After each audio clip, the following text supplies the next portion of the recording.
17वीं शताब्दी में महाराष्ट्र में जन्मे संत रामदास स्वामी पहले संत थे जिन्होंने बताया कि मन, मस्तिष्क और बाहुबल के एकत्र सामर्थ्य से कोई भी लड़ाई किस प्रकार जीती जा सकती है, चाहे वह शत्रु से हो या अपने आप से। उनका यह मार्गदर्शन उन्होंने 250 श्लोकों के माध्यम से किया, जो सभी स्तर के लोगों, युवा, बच्चे, बूढ़े सभी के लिए लाभकारी है। अतः इनका प्रचार प्रसार भारत के बाहर भी हो, केवल महाराष्ट्र तक न सीमित रहे। ये इस उद्देश्य से मैंने इन सभी श्लोकों का हिंदी भावानुवाद करने का संकल्प किया है। मुझे पूरा विश्वास है कि आप मेरे इस कार्य में मेरी अवश्य मदद करेंगे और मेरे इस वीडियो को लाइक, शेयर और सब्सक्राइब करेंगे। इस श्रृंखला का यह 9वां श्लोक, मूल मराठी श्लोक। नको रे मना द्रव्य ते पुढिलाचे, अति स्वार्थ बुद्धीने रे पाप साचे, घडे भोगणे पाप ते कर्म खोटे, न होता मना सारिखे दुःख मोठे। हिंदी अनुवाद। रे मन, न कर आशा तू पराये धन की, अति स्वार्थ बुद्धि है कारण पाप संचय की। पाप करता सुकर्मों का विनाश है, इच्छा पूर्ति न होना ही दुख का कारण आज है। इच्छाओं का कभी अंत नहीं होता। हमारे दुख का सबसे बड़ा कारण हमारी इच्छाएं ही है।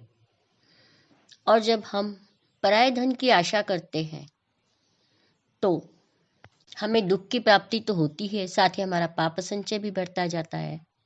संसार में अनेक युद्ध इसी पराये धन की लालसा से ही तो हुए। महाभारत का युद्ध हुआ क्योंकि कौरवों ने पांडवों के हिस्से की जमीन की लालसा की। आज पाकिस्तान और चीन हमारे भारत देश की भूमि की लालसा कर रहे हैं। इसलिए बॉर्डर पर हर जगह अशांति ही अशांति है। अपनी स्वार्थ बुद्धि को हमें बचपन में ही रोकना है। आप सभी ने वह कहानी तो सुनी ही होगी जिसमें एक लड़का बचपन में चोरी करता है, धीरे धीरे उसका यह मोह बढ़ता जाता है। खून, लूट मार ऐसे करते करते एक कुप्रसिद्ध कैदी हो जाता है। उसको सजा होती है फांसी की।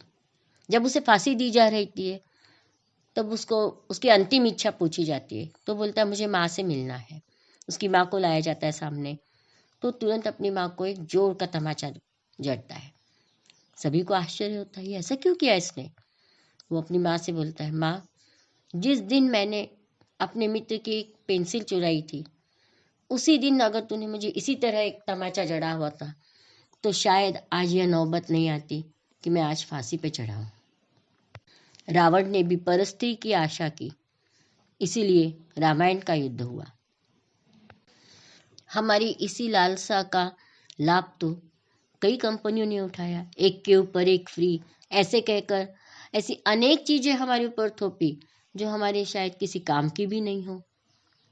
हमें यदि संचय करना ही है तो धन का संचय न कर उत्तम व्यवहार से हम मित्र संचय करें, समाज सेवा से पुण्य का संचय करें। यही हमारे अंत समय में हमारे काम आने वाला है। अपने उत्तम व्यवहार से उत्तम धन का संचय करना है और उत्तम धन हमारे द्वारा कमाया गया पुण्य ही है। अधिक धन की लालसा भ्रष्टाचार को जन्म देती है। हमने कई बार सुना होगा कि भ्रष्टाचारियों ने गलत काम के लिए मंजूरी दे दी पैसे लेके, और हमारे देश में कितना नुकसान हुआ है। कहीं खराब सड़कें बनी हैं, कहीं पुल टूटे हैं। आज 1 साल के भीतर पुल और सड़कें खराब हो जाती है। उन समय को याद करिए, वो पुराना समय, उस समय बने हुए किले आज इतने 300 साल बाद भी हम देख पा रहे हैं, और आज हमारा बना हुआ एक पुल शायद ही कोई 10 साल बाद भी देख पाए। यह सब किस वजह से हुआ? अधिक धन की लालसा से ही ना।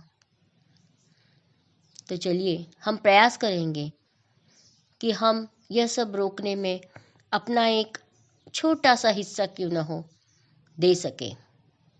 अपनी तरफ से घूसखोरी को लगाम लगाए। जय जय रघुवीर समर्थ।